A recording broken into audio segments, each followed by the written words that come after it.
деле мисалы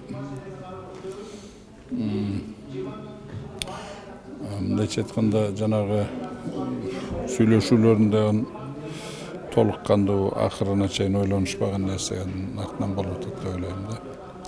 Себебинен биз кайсы жылдары постторду алып таштабадыкпы. Ал постторубуз убагында аябай кыйынчылык менен коюлган да, талашып тартышып жатып, именно жана биздин жайыттарды, биздин жерлерди, ошол биздин жанагы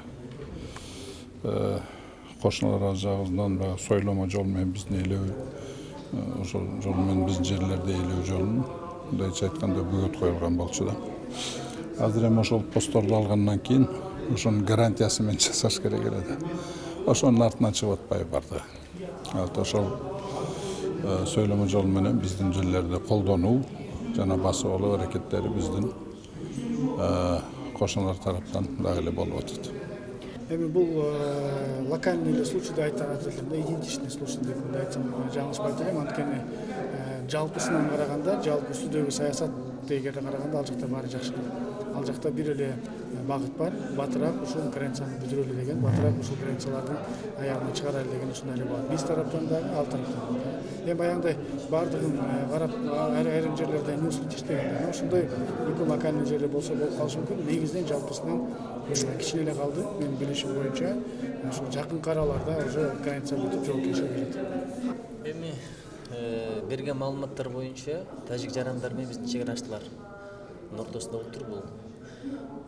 Тилекке каршы мен бүгүн бир сүрөттү көрдүм. Бельгия менен Голландиянын чек арасын. Жөн гана бир сызык турат. Бул жагы Бельгия, бул жагы Голландия. Эгерде бир укуктук аң сезим, адамдардын бир саясий деңгээли башкача болсо, мындай болмогон эмес да. Азыр эми чек аралар биринчиден тактала элек, экинчиден меники, сеники, акым бар, мал багам, ишиң эмне дегендей бир маселелер болуп атат да. Бул жөнөкөй деңгээл ушундай болуп атат да. Ошон үчүн бизде кандуу окуяга чейин барып атат. Өкүнүчтүү эми мындай нерсе бара-бара эл даяр болгон сайын, аң сезим өскөн сайын өтөт болуш керек, бирок биз дагы өлкөнүн улуттук бызыкчылыгын коргоо менен ушу чек ара маселесин тезирээк аракет кылышыбыз керек. Менимче бул багып иштер болуп атат, бирок азырынча кандай кетип атат, кандай чечилип атат, менин маалыматым жок. Биз азыр Кыргыз Республикасы абдан чоң иш жасалып атат.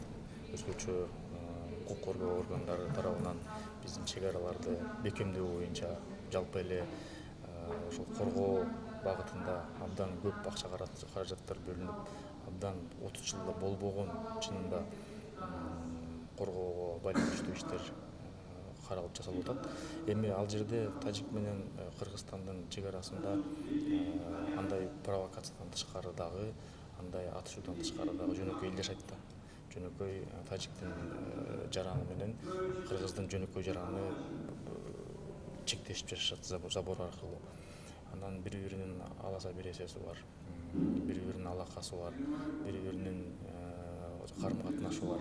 Ошондон улам майда чүйдө иштер жалпы Кыргызстандын баягы эки өлкөнүн ортосундагы мамилеге доо келтирбеш керек да.